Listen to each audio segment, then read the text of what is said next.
Snow fell softly over the quiet streets that night, blanketing the small town in a shimmering peace that almost felt sacred.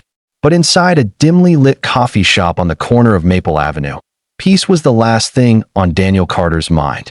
His eyes were fixed on the frosted window, watching tiny flakes swirl under the lamplight, while his little girl, Emma, sat across from him, humming Christmas tunes and sipping hot chocolate. For everyone else, it was Christmas Eve, a night of warmth, love, and family. For Daniel, it was just another reminder of what he'd lost. 2 years ago, he'd walked away from a marriage that had once been his whole world. Not because he stopped loving her, but because life had torn them apart in ways love alone couldn't fix. There had been too many fights, too many tears, and too much silence. When he left, he promised himself that he'd protect Emma from the pain he and his ex-wife, Claire, couldn't heal together. Since then, he had built his world around his daughter, a world of bedtime stories, small victories, and quiet loneliness. But fate, as it often does, had other plans that night. Before we go deeper into this emotional story, if you believe in kindness, forgiveness, and second chances, please take a moment to like, comment, share, and subscribe to this channel. It helps us bring more heart-touching stories like this one to you. That night, Daniel and Emma had planned nothing special, just a small dinner, maybe a Christmas movie before bed.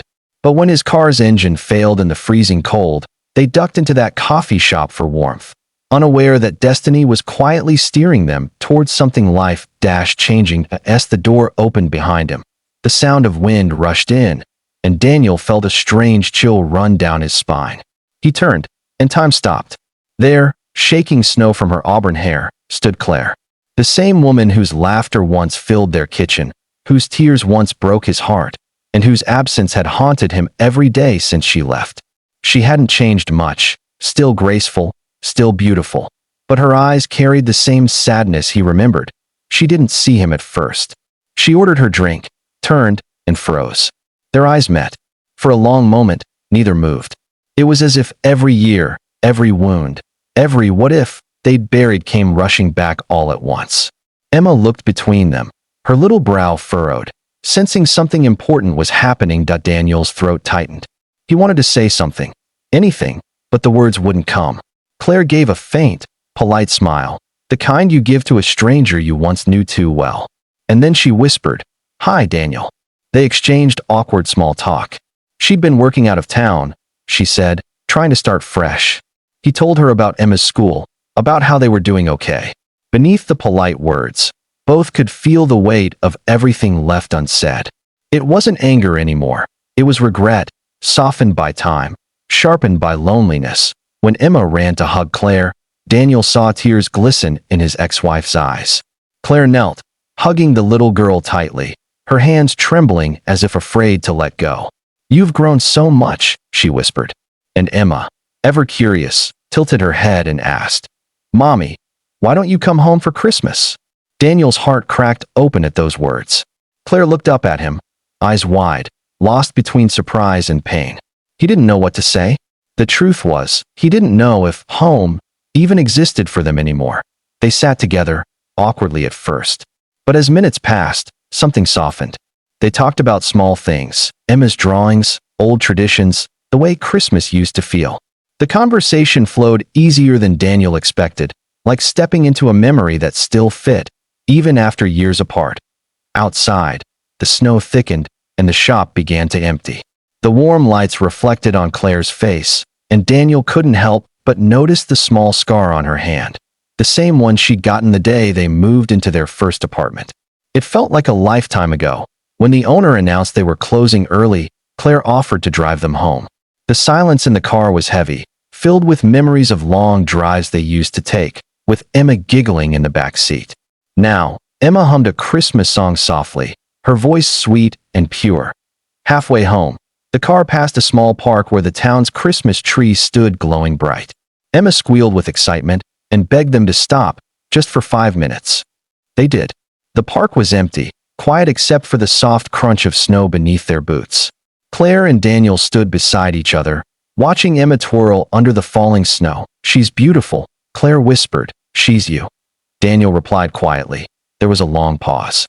Then, with a trembling voice, Claire said, I never stopped loving her. Or you."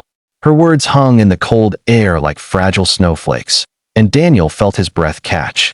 He wanted to tell her he felt the same, that every night, after Emma fell asleep, he still thought of her, still wondered if things could have been different. But before he could, Emma ran toward them, clutching 2 small candy canes she'd found near the tree.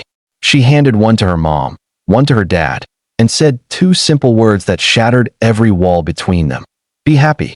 Those 2 words, spoken by their little girl with innocence and love, cut through the years of pain like light breaking through darkness. Claire covered her mouth, tears spilling down her cheeks. Daniel knelt beside Emma, his eyes glassy, his heart overwhelmed. In that moment, under the soft glow of Christmas lights, something changed. Not everything was fixed, but something long broken began to heal. They stood there together, the 3 of them, holding hands as snow continued to fall, like the world itself was blessing their fragile, newfound peace. Later, when Daniel walked Claire to her car, neither wanted to say goodbye. "Maybe," she whispered, "maybe we could have Christmas breakfast together tomorrow?" "For Emma." Daniel smiled softly. "For Emma," he said. But deep down, he knew it wasn't just for her. It was for all of them. That night, after tucking Emma into bed, Daniel stood by the window watching the snow fall. His mind replayed every moment. The shock of seeing Claire, the pain, the laughter, and the look in her eyes when Emma said those words. He realized that sometimes, life gives us one more chance, not because we deserve it, but because we're finally ready to handle it. Christmas morning arrived with soft sunlight streaming through the curtains. The smell of pancakes filled the kitchen. Daniel turned when he heard a knock. When he opened the door, Claire stood there, smiling, nervous, holding a small gift wrapped in gold paper. Emma ran into her arms, squealing. "You came." As they sat together, sharing breakfast, laughter filled the air again, the kind that had been missing for too long. There was no promise of forever, yet no dramatic reconciliation.